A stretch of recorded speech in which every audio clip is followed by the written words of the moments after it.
Now let me show you how to add a drop-down list to this form.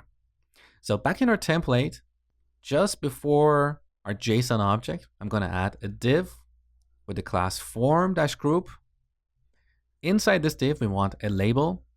And next to this label, we want a select with the class form-control. Now we can give this select an ID attribute. So ID, we set this to, let's say, contact method. Now we can use the same value as the for attribute of the label. So square brackets, for, we set this to contact method. Now put the cursor at the end and press tab. All right, so here's our markup. We have a div with the class form group. Inside this div, we have a label and a select. Now, just like other input fields, we need to apply the ng model directive on our select.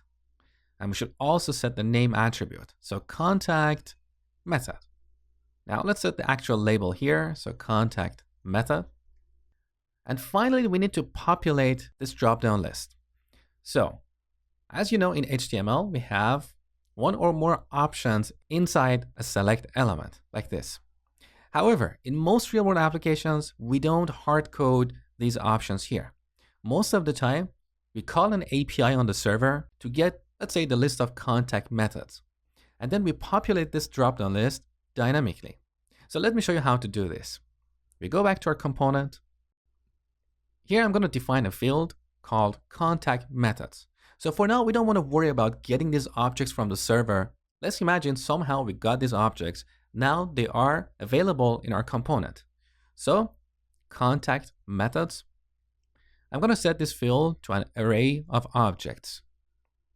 Each object should have two properties. One is ID, and the other is name. So name is what we show to the user, and ID is what we send to the server for persistence. Now let me duplicate this. So for the second object, I'm going to use ID2 and name phone.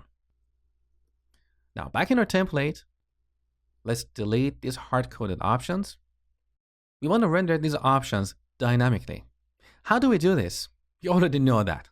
We use the ng-for directive. So option, tab, we apply the ng-for directive here. Let method of contact methods. And then we use property binding with this value property. So we bind this value property to method.id. And for the label, we use interpolation. So we render method.name. Let's have a look at the result. So back in the browser, okay, this is our contact method drop-down list. You can see email is selected by default, but in our JSON object, contact method does not have a value because this value is only set when we make a selection here. In other words, when I set this to, let's say, phone, now the value of contact method is changed. So in a lot of real-world applications, we don't want a value to be selected here by default. We want to have an empty option and enforce the user to make a selection. So back in our template, I'm going to add another option here, just a blank option with no value. Save, back in the browser. So look, currently, contact method doesn't have a value. And then when I set this to email, okay, now the value is 1. So this is how we work with drop-down lists. Now let's take this to the next level. In most applications, you want to send only this value to the server, like 1. But sometimes you may want to set the value of this contact method property to the actual contact method object. That is the object with two properties, ID and name. Let me show you how to do this. First, let's inspect this drop-down list. So we have the select and a couple of options. Now each option, as you can see here, has a value attribute. This value attribute can only be a string in HTML. So we cannot store an actual contact method object here. To solve this issue, we need to go back to our template. And instead of binding the value property, we need to bind ng value. So ng value is an attribute directive that exposes the ng value property. And we can bind this to a complex object, like the method or contact method object. Now let's look at the result.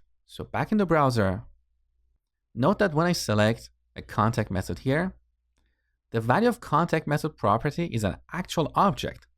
Here we have an object with two properties, ID and name. Once again, in most applications, you don't want to do this, but if you really want to set the value of a property to a complex object, you use the ngValue property instead of the standard value property. So back in our template, I'm going to change this back to value and bind it to method.id. Now let me show you one last thing. Sometimes you want to allow the user to select multiple options. So here we can apply the multiple attribute. So multiple. Now back in the browser. So this is the interface for a drop-down list that supports multiple selection. I can select email, hold down the shift, select phone, and now look at the value of the contact method property. It's an array of integers, 1 and 2.